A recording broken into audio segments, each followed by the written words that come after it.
À l'heure où le monde prend conscience des conséquences du dérèglement climatique, comment s'adapter et réduire notre mode de consommation d'énergie?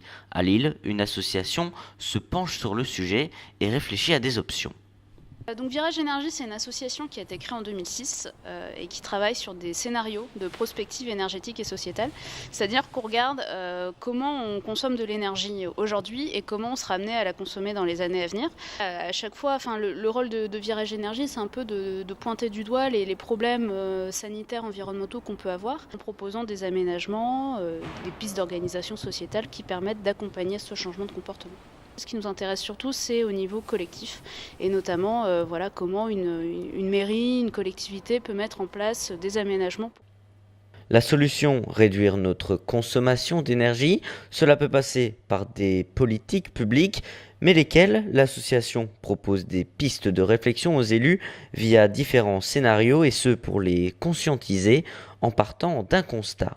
Les gens sont d'accord sur le constat qu'on est dans des sociétés qui sont totalement en ce qu'on appelle en situation d'ébriété énergétique, quoi. On fait un parallèle avec l'alcoolisme, mais c'est vraiment ça. On est totalement dépendant à l'énergie.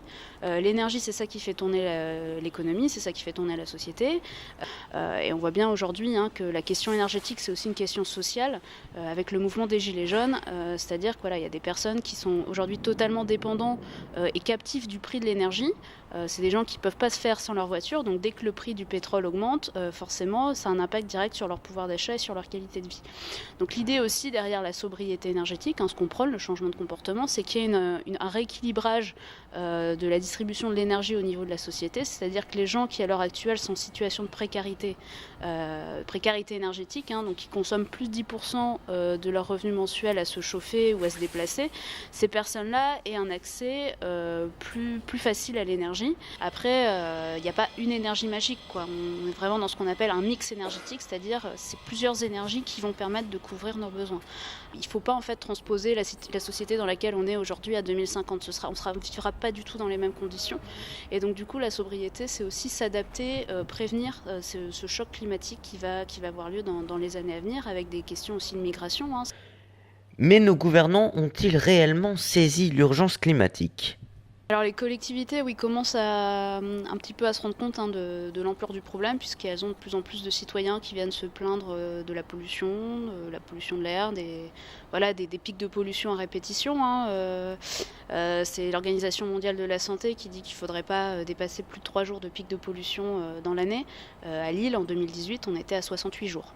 Voilà. Mais il n'y a pas eu de réponse des pouvoirs publics, c'est ça aussi. Il n'y a pas eu de mise en place de conduite alternée comme ça a pu se faire sur Paris. Il n'y a pas eu de gratuité des transports comme ça peut se faire aussi sur Paris. Voilà, c'est comment pointer du doigt quand les politiques publiques, les pouvoirs publics ne mettent pas en place les mesures qui pourraient pallier à ces crises sanitaires qui sont majeures. On est dans un système économique, un système de consommation qui produit également des maladies qui a des impacts très forts sur les populations. Donc c'est comment aussi avec la sobriété, on arrive à rétablir une qualité de vie, un mieux vivre au niveau que ce soit de la santé, des espaces publics pour l'ensemble de la population. À une époque où l'énergie est partout dans notre quotidien, un changement radical de notre utilisation énergétique s'impose donc. Cela devra passer par des décisions de nos élus dont les choix seront primordiaux pour le futur.